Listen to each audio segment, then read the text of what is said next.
প্রত্যেকটা মহিলাকে ঘরে ঢুকে ঢুকে মারিছে। আমরা সেফ নেওয়ার জন্য ঘরে ঢুকেছি, বিদায় আমাদের ঘরে আগুন ধরায় দিছে। বাচ্চা কাচ্চা সব বাচ্চা ছিল, আমার বাসুরের বাচ্চারা ছিল, আমার শাশুড়ি ছিল বৃদ্ধ মানুষ 90 বছর বয়স। সেই অবস্থায় এরা আগুন লাগায় দিয়ে চলে গেছে। তারা ভিতরে রয়েছে, বেরোতে পারিনি। আমার শাশুড়ির পুড়ে গেছে, আমার বাচ্চাকে গায়ে আগুন লেগেছে, জ্বলছে গেছে। এটা কি কোনো মানুষ করে বলে? তো বাচ্চাদের তো ছাড় দেওয়া উচিত। 90 বছরের একটা বৃদ্ধ মানুষ রয়েছে, তাদের মার বয়সে, তাকেও তারা ছাড় দেয়নি। ভিতরে সব ভাঙ্গে চুরি আগুন জ্বালায় দিয়ে গেছে। বাচ্চারা কান্না করতেছে, তাই তারা আগুন দেওয়া বন্ধ করেনি। 6-7টা বিল্ডিং আমার বাসুরদের আমাদের সবগুলোই আগুন দিয়ে সবকিছু লুটফাট করে নিয়ে গেছে, আরো জ্বালায় দিয়ে সবকিছু শেষ করে দিয়েছে।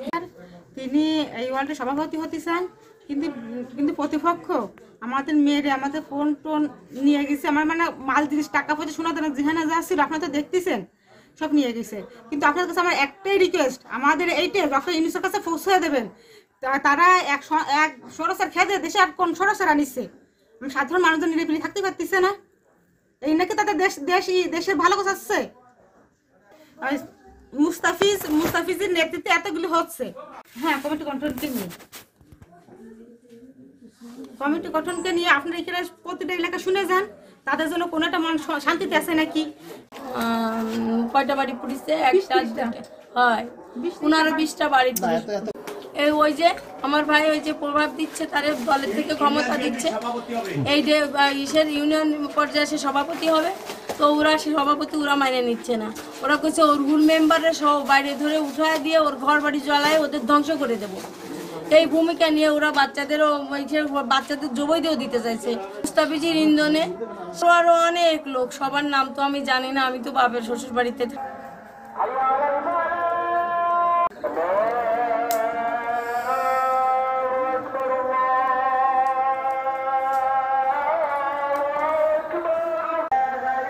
মুরগির ঘর সব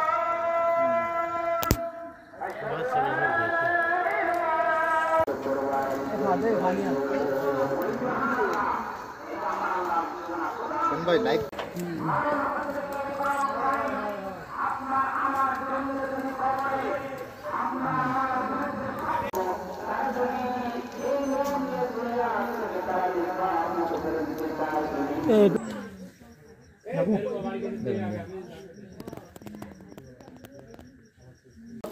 গাড়িগুলো নতুন গাড়িগুলো সব পুরো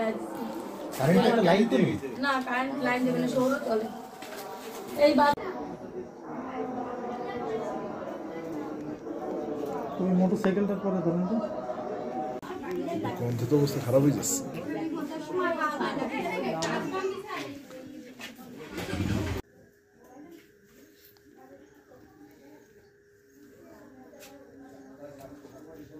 আমি না আসুন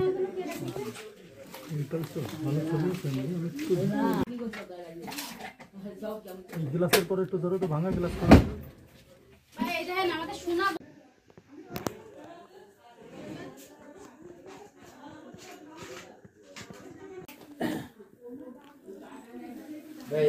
রাইস কুকার কলস টলস এই পাশে পুড়ে গেছে, এটা একটু ধরে।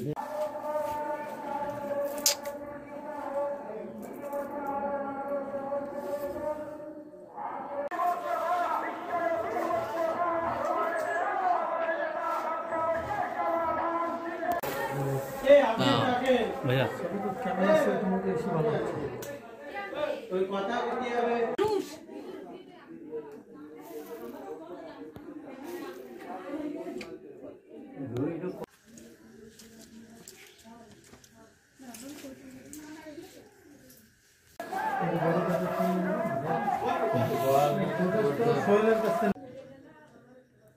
এইটা তো কিছুই নেই।